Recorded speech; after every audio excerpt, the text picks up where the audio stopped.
There's one. Got him. That was a very subtle bite there. So it's midsummer and I'm out targeting Columbia River walleye jigging. And the flows have really dropped off, so this is that time of year where I'm really going to be focusing on using plastics or live bait. In this case, night crawler, target walleye. Because my gear's going to be spending a lot of time in front of them. It's not going to be like a reaction strike as much.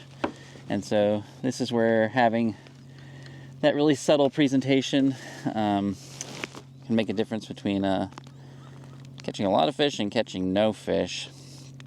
They have time to look at it as it goes by, so that's why I prefer to have something that smells like real food, like a night crawler, or soft plastics that look like juvenile fish that they feed on. Nice one there. So there's three things that I think that really go into, successfully targeting walleye on the Columbia River, and especially midsummer like I am today. And that is location. Obviously you have to be fishing where there are fish. It's a nice male. I'm just guessing that based on size. But as I was saying, there are three things I think that play a key role, and that one is obviously location. You need to be fishing where there are fish. Second is your technique and presentation style, and then lastly is your tackle. And there's a lot of fisheries where I don't really emphasize like tackle all the way from the rod down to the lure, but in these walleye fisheries it really can make a big difference, because if you don't have the right gear, then you won't be able to make a good presentation, or you may actually miss the bites because you don't have the sensitivity that you need, especially when you're jigging for walleye. Oftentimes you might be jigging at depth, and so it can be really easy to get hit and miss that bite, or it may be difficult for you to maintain contact with the bottom where these fish are holding. Now today, because the flows are really low, I can actually see walleye on the bottom here. I'll show you. So there you can see a walleye on the bottom. Now normally I won't be able to see them, but because the flows are extremely low today, they're actually lifting up off the bottom a little bit, and it's allowing me to detect these fish. Normally when I'm fishing in winter or during spring, flows are quite high because they'll be drawing down these reservoirs in preparation for the melt that's going to go on over the summer. But now we're past that period, so I can just tag along here. Now I'm only going to see a fraction of these fish, but it does at least give me an opportunity to see them that I normally wouldn't be able to. So having good electronics is key here as well. For me, I don't use imaging that much because I'm fishing deeper than 50 foot, and imaging isn't really that great beyond that depth. But if your fish are feeding shallower than that, it might come in handy.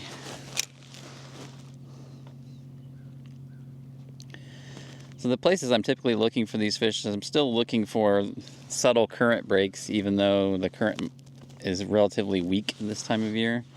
Those areas where you get faster moving water adjacent to slower moving water are especially productive for me. So today, I was coming across the river and I was barely getting pushed downstream because the flows were relatively low. But there was one area where it sort of picked up again, and then there's another slow area adjacent to it, and that's sort of those common areas I'm going to target.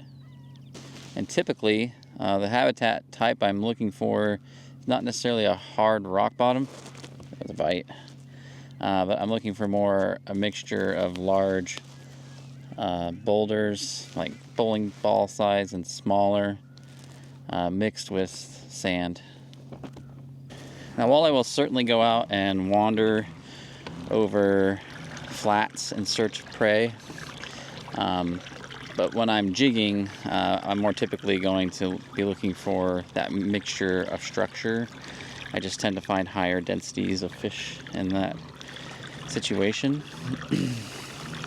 So more typically, if I was going to target fish that were, out wandering over flats in search of prey, I'm going to more typically use bottom walkers, especially in low flow conditions, just because by their very nature there's a lower density of fish out in that environment that I find, and trolling and moving around with bottom walkers gives you a little bit better opportunity to come across them, whereas jigging, I'm really looking for specific habitat types and holding water. Now, I can feel the bottom, so I can know when I'm hitting sand or a soft bottom, it just kind of feels like a subtle thump. And then when I'm hitting a boulder or a rock, I feel a harder thump transmitted up the line to the rod. So I definitely encourage you to use, in the beginning, just take some time to, even in shallow conditions, go to where the bottom type and try jigging in those areas and just feeling the difference between what your rod feels like when it's tapping on a rock versus when it's tapping on sand.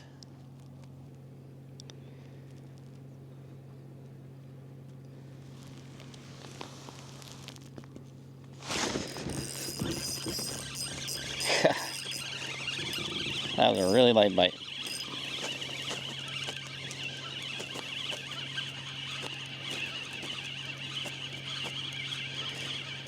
So I'm just tapping that really lightly along the bottom. Not really doing big jigging motions, not like you're jigging for a lingcod or halibut or anything. There we go. Good. Now, I always start with nightcrawler, but you can certainly start with your favorite plastics. Curly tail grubs are great, as are little swim baits from Kitech. When I'm not in snaggy areas like today where I know I'm not going to get hung up, I tend to run the VMC Mooneye jigs.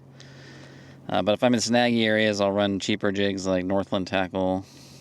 And you can do a combination, you can do a little bit of plastics and then add some nightcrawler just to have some meat on there too. Figure out what they're after, if they're keyed in on a certain pattern. So basically all I'm going to do is I'm going to let this just go straight to the bottom. I have never caught a walleye suspended in the Columbia jigging during the daytime. At night they will come off the bottom. I'll see them, but I don't come out and do much night jigging. I tend to troll at night, especially with crankbaits. But yeah, hard to the bottom.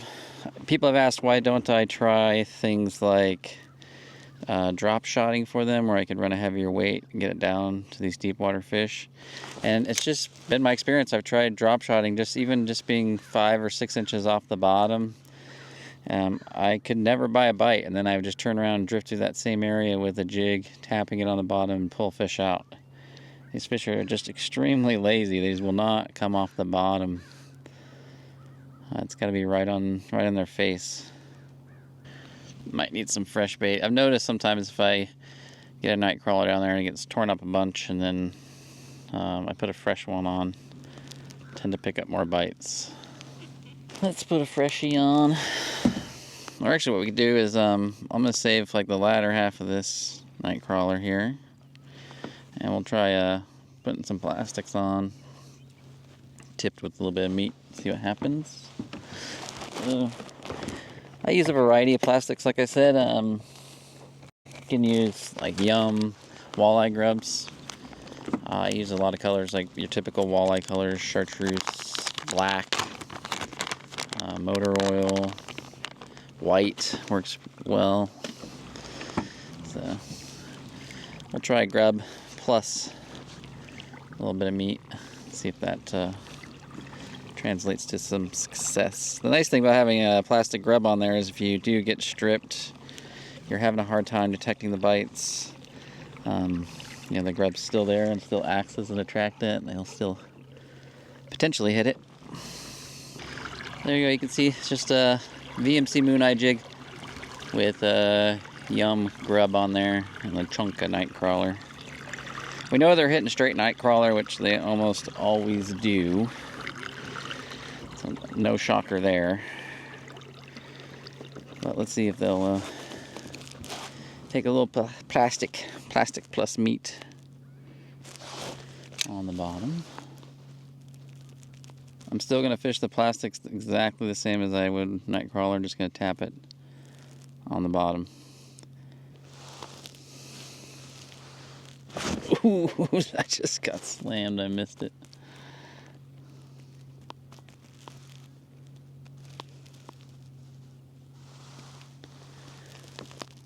I'm sure they took the bait, but I still have that grub on there, so I'm going to continue the drift and hopefully get another opportunity there. And one of the challenging things that's going to happen on the Columbia, especially in the summertime, is as the day heats up, more people are going to be turning on their air conditioning, and then there'll be more power demand, and you'll see a shift in the current, and that can really change fundamentally how these fish are distributed. They'll shuffle themselves around,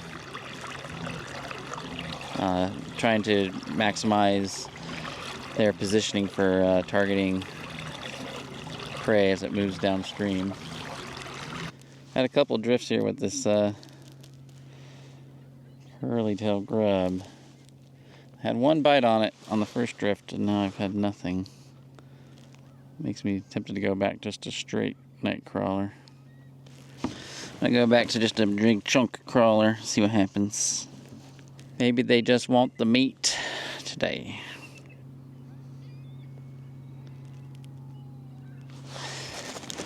There he is. Yeah, they wanted that straight meat. All else fails, just go with a big chunk of night crawler.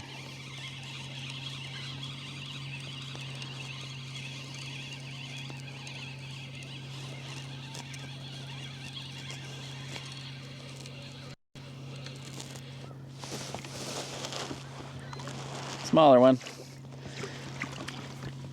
At least it tells me what's working. One of the things I think that separates this fishery a lot from others is your gear really makes all the difference in terms of being able to detect bites, like that subtle bite on a fish that small at 80 feet. So that's why it's really critical that you get a very lightweight, fast action, graphite rod that you can feel everything. And then the biggest thing that I've seen that people make a mistake is their line is too heavy or their lure is too light. You need that combination of very light line. So here I'm running a 10-pound braid, but you can certainly go lighter. And then I'm running a 6 or 8 pound fluorocarbon leader, about 5-6 feet long. And I tie direct in on the jig. I always tie direct in if I'm jigging with a jigging spoon or with a jig. With a blade bait, you have to use a dual lock, but I much prefer that direct connection. And then I always have my finger on that blank, so I can feel everything. I can feel every tap. I can actually tell, like I said, I can tell what the bottom structure is just by the feel of it. And you have to have a heavy enough lure to get down there and make constant contact with the bottom. So today the flows are relatively low, so I can get away with 3/8 ounce or ½ ounce, but on high flow days I might be using a 1 ounce jig or a 1½ ounce jig, or lure. So you need to have that diversity of sizes depending on the depth you target, because I fish deeper. 3/8 to 1 ounce is sort of my typical lure weight. Oh. That is a snag.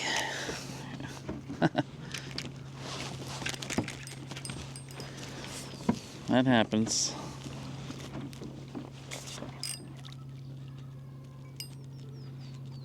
Oh no, it's not a stag. What the heck? Look at that. I think I have a sturgeon. Did you see that thing like bouncing like it was hooked on something? And now it's just, I can't tell if this is a fish or it's gotta be, it was weird. It was bouncing like it was a fish for a sec. Yeah, it is. See that? This has gotta be a sturgeon. This has gotta be a huge sturgeon to be moving like that. That sucks. I don't want to, I don't want to spend my days fighting him, so probably just snagged him on the butt or something. Let's see if I can break it off. There it goes. What are the odds? I'm gonna drop right on a sturgeon. Sorry, buddy. Left you some jewelry. I mean, it literally just hit the bottom, and then I was like, boop. So I just used 8-pound Seagar Red Label. And the primary reason I use fluoro is it's a little more has abrasion resistance than mono. It doesn't float. I don't think that, like, I know it has lower light transmission, but when I'm fishing as deep as I am, I don't think it really matters. But it definitely is a higher density, so that's what gives it its abrasion resistance. It also makes it sink, so. And it has a lower stretch than mono, all of which I want when I'm jigging at those extreme depths. All right, let's do that again without sturgeon. There he is. Got him.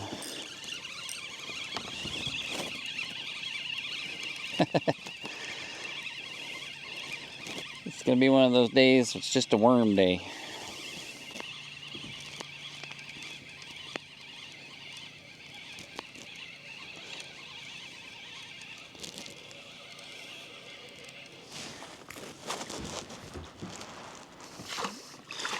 There we go. Oh, he's coughing up some food, so we'll take a look at this. See what he's got in his mouth. You bring them up from these depths, they get barotrauma. There's no point in letting them go. Pretty much 100% mortality.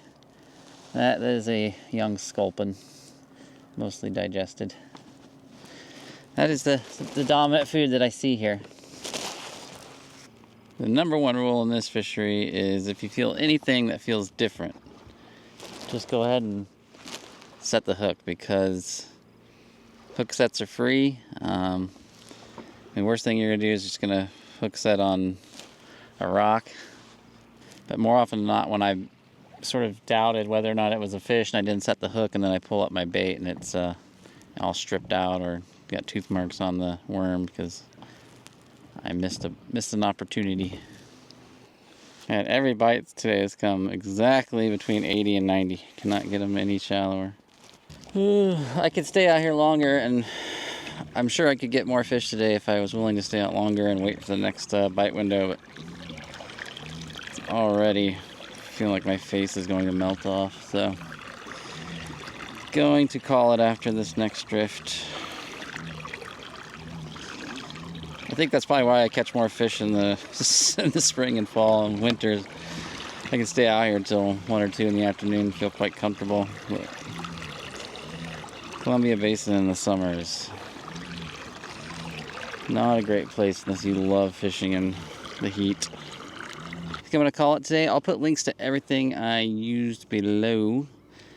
Seemed like today it was just primarily a jig and worm bite. I tried putting some curly tail grubs on there. I got some nibbles, and I switched up to blade bait, and I got one bite on that, but then like several drifts with just nothing. So, and then when I switched back to the Nightcrawler, at least was getting bites, but they were just very short, striky, and not hooking up. So I think the bite window just closed. It was just a really early morning bite, basically between 6 and 8, which is why it pays to be out early. All right, guys, I'll see you next time. Just remember, fish smarter, not harder. Bye.